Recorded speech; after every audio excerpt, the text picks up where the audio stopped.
So family by choice part 23 की starting में तो वही जब नेक्स्ट डे ना ये तीनों साथ में कहीं जा रहे थे तो जॉन उससे पूछते हैं यानी कि हेजुन से कि कल रात तुम आए क्यों नहीं थे। तो वो बता रहा था कि वो ना कल रात डाल के साथ कहीं वॉक पे गया था और वो ना काफी ज्यादा थक चुकी थी, तो इसलिए ना यहाँ जुआन तो उसे चिढ़ाने लग जाती है। हाँ, इसीलिए तो आजकल डालना कुछ ज्यादा ही थक जाती है क्योंकि वो तुम्हारे साथ जो रहती है। ये सब कहते हुए ना वो लोग उसे चिढ़ा रहे थे, लेकिन बाद में ना वो दोनों अपने मॉम डैड के बारे में बातें करने लग जाते हैं कि उन दोनों को सेट कैसे करना है साथ में। लेकिन यहाँ बात करते हुए ना हेजुन तो जुआन को पकड़ लेता और उसे मना कर रहा था चिढ़ाने के लिए, लेकिन यहाँ जुआन ना साना से कह रहे थे कि मुझे बचाओ, लेकिन वो ना चुपचाप से वहां से सामने चला गया था। तो जुआन ना फिर उसे जाके पकड़ लेती और उसे डांट रही थी कि तुमने मुझे बचाया क्यों नहीं। लेकिन पीछे से हेजुन ने देख रहा था और उससे कह रहा था यानी कि खुद से पता नहीं कि ये दोनों बड़े कब होंगे। वही बाद में ना साना उसके डैड के पास चला गया था क्योंकि वो ना उसके मॉम और उसकी बहन से मिलने जा रहा था। उसके डैड पूछ रहे थे कि क्या तुम बस इतना ही लेके जाने वाले हो, तो वो कह रहा था कि हाँ बस इतना ही। लेकिन साथ ही में उसके पापा उससे पूछ रहे थे कि क्या तुम्हारी मॉम भी तुम्हारी बहन के साथ जाने वाली है यूके, तो क्या फिर तुम ठीक रह लोगे। तो वो भी कह रहा था कि हाँ मैं ठीक रह लूंगा। और साथ ही में वो उससे डैड से कह रहा था कि आपको डरने की जरूरत नहीं है क्योंकि जब यहाँ कोई नहीं था तब आप मेरे पास थे, आप कहीं भी नहीं गए मुझे छोड़ के, इसलिए मैं ना बिल्कुल ठीक था और ठीक रहूंगा। तो ये सारी बातें सुन के साना के डैड तो काफी ज्यादा खुश थे उसके लिए और उससे कह रहे थे कि अब से मैं टेंशन नहीं लूंगा। और यहाँ साना भी उनसे कहता है कि अब ना आपको भी डेटिंग शुरू कर देनी चाहिए, कब तक आप भी सिंगल रहोगे। लेकिन यार ये सब सुन के उसके डैड तो हंसने लग गए थे और उससे कह रहे थे कि वो इसलिए क्योंकि मैं बहुत ज्यादा बिजी रहता हूँ और मेरे पास इन सब चीजों के लिए टाइम नहीं है। ये सब बातें कहते हुए ना वो यहाँ साना से जाने के लिए कहते हैं और खुद भी ना वो सोफे पर आराम करने लग जाते हैं। फिर बाद में यहाँ जुआन और साना ना हेजुन की मॉम और उसके डैड को आपस में मिलाने के लिए कुछ प्लान बना रहे थे, लेकिन यहाँ अपने साथ में वो कंफ्यूज भी थे कि क्या वो दोनों सच में एक दूसरे को पसंद करते भी है या नहीं। वो यहाँ साना ना जुआन से पूछ रहा था, तो जुआन भी कह रही थी कि मेरे डैड तो उन्हें पसंद करते हैं, लेकिन यहाँ हेजुन की मॉम का मुझे नहीं पता कि वो सच में उन्हें लाइक करती भी है या फिर नहीं। इसलिए ना वो काफी ज्यादा कंफ्यूज भी लग रही थी। ये दोनों इसी बारे में ऐसे ही बातें कर रहे थे, लेकिन इसी दौरान ना उन दोनों के बीच में यहाँ पे थोड़ा सा रोमांटिक मोमेंट भी क्रिएट हो जाता है। लेकिन अचानक से जैसे ही वहाँ हेजुन आ गया था ना तो ये दोनों काफी ज्यादा चौंक गए थे और एक दूसरे से दूर हटके अजीब से बिहेव करने लग गए थे। और यहाँ पे जुआन भी ना काफी ज्यादा पैनिक हो गई थी और वहाँ से चुपचाप से निकल जाती है वो भी। और वही है साना ना हेजुन को काफी ज्यादा गुस्से से देख रहा था क्योंकि उसने ना अभी अभी उनका रोमांटिक मूड बर्बाद कर दिया। तो फिर यार नेक्स्ट डे ना जुआन साना की मॉम से मिलने उसके कैफे गई थी और वो ना यहाँ पे बातें करने लग जाते हैं। लेकिन इसी दौरान ना हेजुन की मॉम जुआन से कह रहे थे कि हाँ मैं तुम्हारे डैड से मिलती हूँ, लेकिन तुम्हें टेंशन लेने की जरूरत नहीं है, हमारे बीच में ऐसा कुछ भी नहीं है। वो उसे जुआन को कन्विंस करने की कोशिश कर रही थी, लेकिन यार जुआन उनसे कहना चाहती थी कि आपको टेंशन लेने की जरूरत नहीं है, मैं आपसे ये बात करने के लिए नहीं आई थी। और साथ ही में कह रही थी कि मैंने बचपन में आपसे वो बात इसलिए कही थी क्योंकि जब मैंने आपको देखा था आप बहुत ज्यादा खूबसूरत लग रही थी और मुझे अपनी मॉम की मेमोरीज बिल्कुल भी याद नहीं थी, लेकिन मैंने ना उनकी फोटो जरूर देखी है और वो भी ना काफी ज्यादा खूबसूरत थी। और जब आप उस दिन आए थे ना तो मेरे पापा बस आपको ही देखे जा रहे थे, इसलिए मैंने ना ऐसा सब कुछ बोल दिया था, इसलिए आप प्लीज उन बातों के बारे में बिल्कुल ना सोचे। लेकिन अब मैं अब बड़ी हो चुकी हूँ और मुझे ना इस बात की कोई भी टेंशन नहीं है और मैं चाहूंगी भी कि आप मेरी मॉम बन सके और मैं आपकी बेटी। वो यहाँ पे ना ये बातें हंसते हुए हेजुन की मॉम से कह रही थी, लेकिन यहाँ रिटर्न में हेजुन की मॉम भी उसकी तरफ स्माइल करती है। फिर बाद में दिखाया जाता है कि यहाँ पे रेस्टोरेंट में ना जुआन के डैड और उनके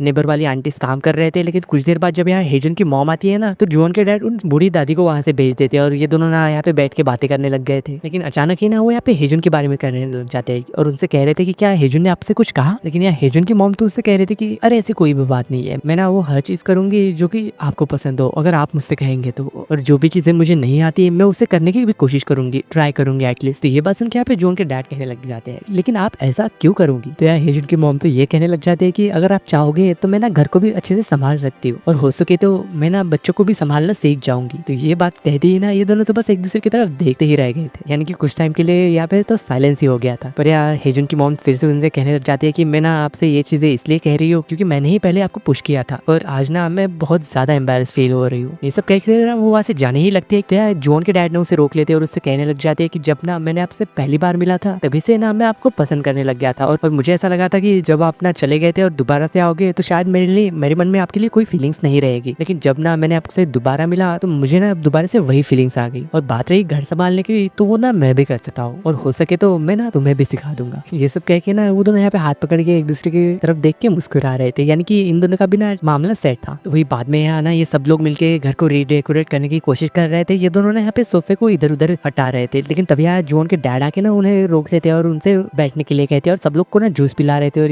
ये सभी लोग हंसी मजाक कर रहे थे। लेकिन साथ ही में ना हेजुन साना से पूछता है कि तुम्हारे डैड का है। तो इस बात को सुन के ना साना तो हंसने लग गया था, लेकिन तभी जब हमें यहाँ पे साना के डैड को दिखाया जाता है जो कि यहाँ एक जगह ना गाना गा रहे थे और यहाँ पे सारी ही औरतें ना उन्हें सुन के काफी ज्यादा एंजॉय कर रही थी। जब वो वहाँ से गाना गाने के बाद ना बाहर आते हैं तो यहाँ की काफी सारी औरतें ना उन्हें साथ में डिनर करने के लिए पूछ रही थी, पर साना के डैड यहाँ पे उन्हें मना कर देते हैं और कह रहे थे कि मुझे ना अपने बच्चों से मिलने के लिए जाना है। ये सब कह के ना वो तो वहाँ से वापस घर पे आ गए थे और घर आने के बाद यहाँ पे उन सब लोग के साथ मिलकर खाना खा रहे थे, बातें कर रहे थे और यहाँ पे सभी लोग मिलकर ना सना के डैड का मजाक जो उड़ा रहे थे, क्योंकि इतनी सारी औरतों ने ना उन्हें खाना खाने के लिए पूछा था, लेकिन उन्होंने ना सभी को मना कर दिया। यहाँ सना बता रहा था कि ये ना पहले कैंप फायर के लिए भी जा चुकी है। तो ये बात सुन के ना यहाँ पे सभी लोग हंसने लग गए थे। तो फिर यहाँ हेजुन ना उसकी मॉम और जोन के डैड के शादी के बारे में बात करने लग जाते हैं, लेकिन यहाँ उसके डैड तो कह रहे थे कि अरे नहीं इसकी कोई भी जरूरत नहीं है, ऐसा करने की सच में जरूरत नहीं है। लेकिन यहाँ जॉन कह रहे थे कि अरे नहीं ये तो बस शर्मा रहे हैं, असल में ये भी ना यही चाहते हैं, मुझे पता है। तो फिर बाद में ना यहाँ पे सना और जॉन ना कहीं जा रहे थे, लेकिन यहाँ सना ना उसे खींच के एक फोटो बूथ के अंदर ले के चला जाता है और वो दोनों ने यहाँ पे काफी अच्छी से प्यारी सी साथ में फोटोज निकालते हैं। जब फोटो क्लिक करने के बाद वो जो अपनी फोटोज को देख रहे थे ना, लेकिन अचानक ही यहाँ सना को कॉल आ जाता है कि उसकी सिस्टर ना यूके जा रही थी। तो यहाँ सना भी कहता है कि ठीक है, मैं टाइम पे एयरपोर्ट पे पहुंच जाऊंगा तुम्हें सी ऑफ करने के लिए। तो जॉन भी उससे कह रहे थे कि तुम्हें टाइम पे वहाँ पे पहुंचना होगा वरना फ्लाइट मिस हो जाएगी। और साथ ही में उससे कह भी रहे थे कि कहीं तुम्हें गिल्ट तो फील नहीं हो रहा ना इस बात का। लेकिन सना कह रहा था कि बिल्कुल भी नहीं, तुम्हें ऐसा सोचने की बिल्कुल भी जरूरत नहीं है। और वो दोनों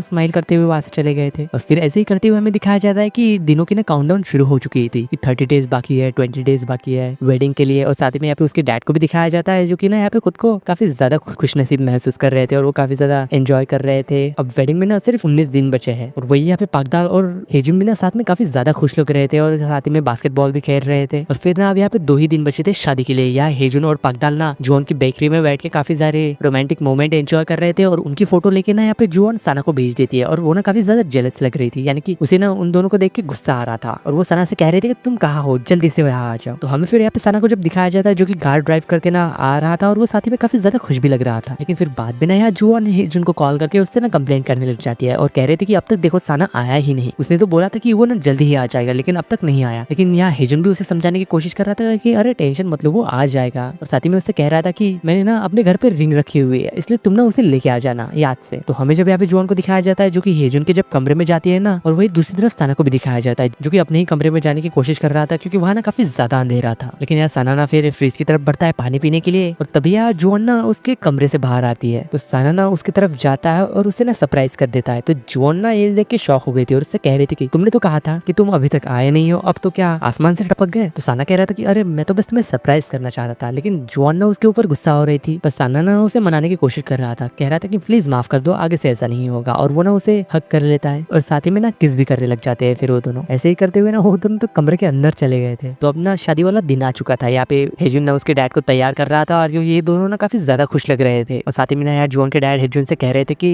जोन को कॉल करो और उससे पूछो कहाँ है वो, पर यहाँ उसका फोन तो बंद आ रहा था। हेजुन उससे कह रहा था कि मैंने तो उसे रिंग लेने के लिए भेजा था, इसलिए ना फिर वो यार बाद में दाल को भी फोन करता है तो उसे पता चलता है कि कल रात से ना वो घर पे नहीं आई है, इसलिए वो ना काफी ज्यादा टेंशन में आ चुका था। और ये बात सुन के ना यार उनके दोनों के डैड भी टेंशन में आ चुके थे कि वो लड़की है कहाँ। तो वही जब हमें दूसरी तरफ दिखाया जाता है कि ये दोनों ना कल रात साथ में ही सो गए थे और साथ में एक दूसरे को कड़र भी कर रहे थे। लेकिन तभी ना अचानक जब उन दोनों को गेट खोलने की आवाज आती है तो वो दोनों ना काफी ज्यादा डर भी गए थे। और वही बाहर की तरफ ना असल में हेजुन आ चुका था और वो ये भी देखता है कि रिंग तो यहाँ पे टेबल पे ही रखी हुई है, लेकिन वो लड़की कहाँ है। इसलिए वो ना जब अपने कमरे में जाता है तो उसे ना दिखता नहीं है, इसलिए वो सना के कमरे में जाता है। लेकिन अचानक ही ना सना से बाहर आ जाता है, उसे रोक लेता है, कह रहा था कि तुम तो थोड़ी देर बाद में आने वाले थे ना। तो सना उससे कह रहा था कि मैं ना जोन को काफी ज्यादा मिस कर रहा था, इसलिए मैं थोड़ा जल्दी आ गया। क्या हुआ? लेकिन यहाँ हेजुन ने उसे शक की नजरों से देख रहा था और सोच रहा था कि ये अंदर से क्यों आ रहा है, और साथ ही में उससे पूछ भी रहा था कि जोन कहाँ है। तो सना अपना फिर उसका हाथ पकड़ लेता है, उससे कह रहा था कि बिग ब्रो प्लीज मेरी मदद कर दो, यानी कि वो उसे मनाने की कोशिश कर रहा था। लेकिन यहाँ हेजुन तो ये सुन के उसके ऊपर काफी ज्यादा चिल्लाने लग गया था क्योंकि उसे भी समझ में आ चुका था कि हुआ क्या है। तो फिर बाद में ना यहाँ पे दिखाया जाता है कि यहाँ वेडिंग चल रही थी जोन के डैड की और हेजुन की मॉम की, और वो दोनों ना काफी ज्यादा खुश लग रहे थे। और यहाँ सना के डैड ना वहाँ गाना गा रहे थे और सभी लोग यहाँ एंजॉय भी कर रहे थे। और वही यहाँ सना ना हेजुन से कह रहा था कि आज के लिए मदद करने के लिए शुक्रिया। तो हेजुन ना उससे गुस्से से कह रहा था कि मैं तो तुम्हें बाद में देख लूंगा। लेकिन यहाँ सना जोन से कह रहा था कि प्लीज मेरी मदद करो, पर यहाँ वो भी कह रहे थे कि नहीं आज तुम ना खुद ही संभालो। और यहाँ पे सना के डैड ना अभी भी गाना गा रहे थे और उनके